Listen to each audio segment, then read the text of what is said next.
আজকের রাজনীতির ময়দানে আমরা প্রায় দেখি দল হারলে বা দুর্দিন এলেই অনেক নেতা বাতি নিভিয়ে ঘরে বসে পড়েন।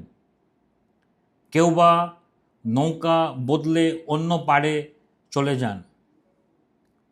কিন্তু রাজনীতির ইতিহাসে একটা ধ্রুব সত্য আছে, ঝড়ের রাতে যারা বাতি ধরে থাকে ভোরের সূর্য তারাই আগে দেখে। নমস্কার, সালাম। আমি মোস্তাফিজুর রহমান, একজন পলিটিক্যাল স্ট্র্যাটেজিস্ট। এই ভিডিওটি শুধু যারা রাজনীতি করতে চান তাদের জন্যই, এবং যারা নিজের সমাজকে এগিয়ে নিয়ে যেতে চায় এবং আমাদের দেশকে ডেভেলপড নেশনস করার উদ্দেশ্যে এগোতে চান তাদের জন্য এই ভিডিওটি। কেন আমি কথা বলছি যে ঝড়ের রাতে যারা বাতি ধরে থাকে ভোরের সূর্য তারাই আগে দেখে?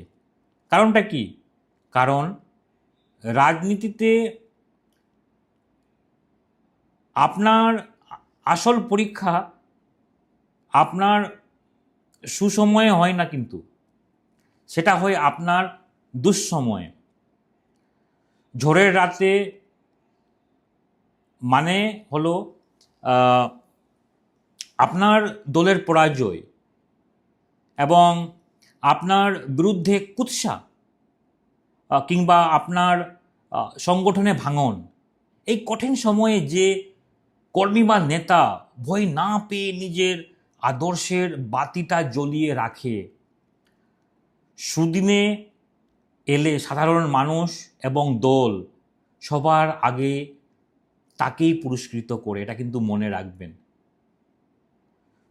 সুবিধাবাদীরা ক্ষমতার সূর্য খোঁজে, কিন্তু সুবিধাবাদীরা যেদিকে পাওয়ার আসবে সেদিকেই ছুটে যাবে, কিন্তু প্রকৃত লড়াকুড়া সূর্যোদয় ঘটায়। আমি ছোট্ট দুটো উদাহরণ দেব। এই দুটো উদাহরণের মাধ্যমে আশা করছি আপনারা বুঝতে পারবেন।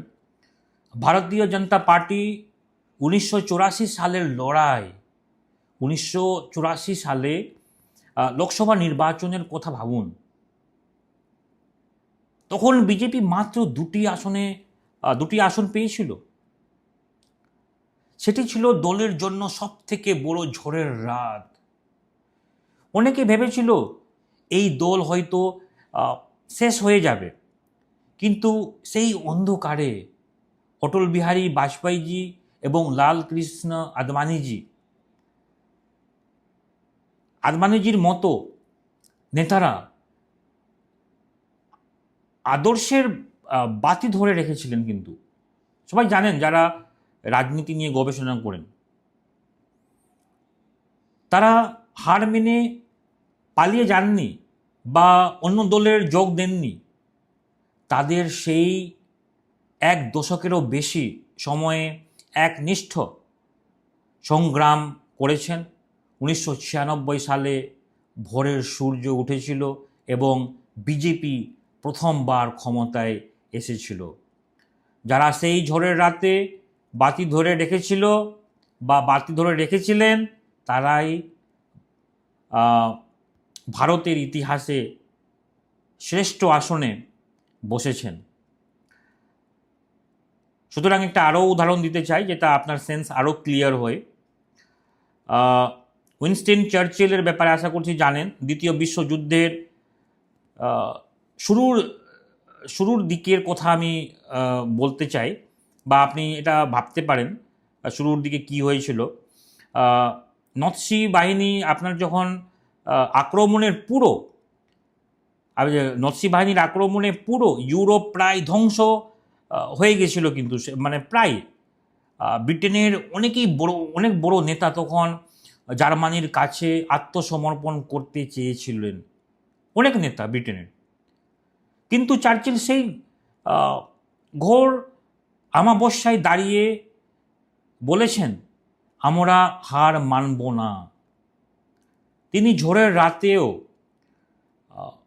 প্রতিরোধের বাতি ধরে রেখেছিলেন। যখন ব্রিটিশরা একা লড়াই করছিল, তখন তিনি মানুষের মনে আশার আলো জ্বালিয়ে রেখেছিলেন। তার সেই অটল বিশ্বাসের কারণে ব্রিটেন জয়ী হয়েছিল এবং চার্চিল বিশ্বের ইতিহাসে এক অমর নেতা পরিণত হয়েছিলেন। তো সুতরাং সমস্ত কিছু দুর্দিনেই আপনার কিন্তু ট্যালেন্ট, আপনার আদর্শ পুরো ওয়ার্ল্ডে প্রক্ষিপ্ত হয়, পুরো ওয়ার্ল্ডে বেরিয়ে আসে। সুতরাং একজন পলিটিক্যাল কনসালটেন্ট হিসাবে আমি মনে করি রাজনীতিতে পলিটিক্যাল ব্র্যান্ড তৈরি হয় আপনার দুঃসময়ের সততা দিয়ে। যারা ঝড়ের রাতে বাতি ছেড়ে পালায়, মানুষ তাদের সুবিধাবাদীর তকমা দেয়, কিন্তু এটা মনে রাখবেন। আর যারা ঝড়ের মুখেও মানুষের পাশে দাঁড়ায়, মানুষ তাদের আসল ত্রাণকর্তা বলে মনে করেন। আপনি যদি আজ বিরোধী দলে থাকেন বা আপনার এলাকায় প্রতিকূল পরিস্থিতি থাকে, তবে মনে রাখবেন এই রাতটা আপনার সুযোগ, এই রাতটা আপনাকে সুযোগ নিজেকে প্রমাণ করার, আপনি কতটা মানুষের মধ্যে ছাপ ফেলতে পারেন। সুতরাং রাজনীতিতে আবেগের পাশাপাশি প্রয়োজন সঠিক রণকৌশল এবং ধৈর্য। ঝড়ের রাত পার করে কিভাবে নিজের এলাকা বা আসনে ভোরের সূর্য নিয়ে আসবেন, তার জন্য প্রয়োজন একটি সুনির্দিষ্ট উইনিং ব্লুপ্রিন্ট। পঞ্চায়েত, মিউনিসিপ্যালিটি, বিধানসভা এবং লোকসভা, যে কোনো স্তরের যারা রাজনীতি করতে চান বা যে কোনো রাজনৈতিক দল সঠিক পরিকল্পনা নিয়ে আগামী নির্বাচনে জয়ী হতে চান, তারা আমাদের সাথে সরাসরি যোগাযোগ করতে পারেন। আমরা সঠিক ডেটা, গ্রাউন্ড অ্যানালিসিসের মাধ্যমে এবং আধুনিক রণকৌশল আপনার বিজয়ের পথ প্রশস্ত করবে, এটা আমি 100% বলবো। যোগাযোগের জন্য নিচে যে নাম্বার দেওয়া রয়েছে, এই নাম্বারে কল করে 1-to-1 কনভারসেশন আমরা করতে পারি। আমরা কল করে আপনি মিটিং ফিক্স করতে পারেন। সবাই ভালো থাকবেন।